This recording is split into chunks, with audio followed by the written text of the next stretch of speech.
Vigilance ଜାଲରେ ଅମିନ ଲାଞ୍ଚ ନେଉଥିବା ବେଳେ ମାଡ଼ି ବସିଲେ।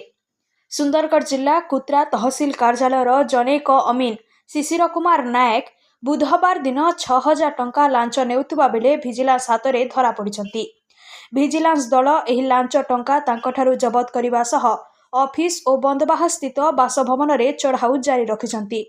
ଭିଜିଲାନ୍ସ ବିଭାଗ ତାଙ୍କୁ ଗିରଫ କରି ପଚରାଉଚରା ପରେ ସୁନ୍ଦରଗଡ଼ ଭିଜିଲାନ୍ସ କୋର୍ଟକୁ ଚାଲାଣ କରିଛି।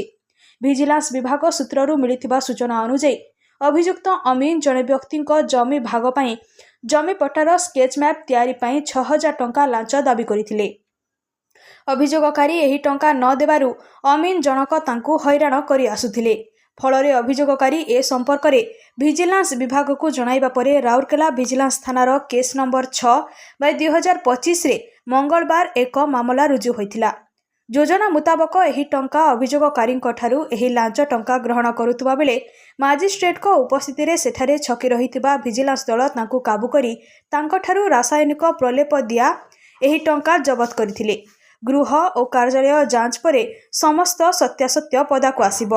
ବରିଷ୍ଠ ସାମ୍ବାଦିକ ସଞ୍ଜୀବ କୁମାର ପାଢ଼ୀଙ୍କ ରିପୋର୍ଟ।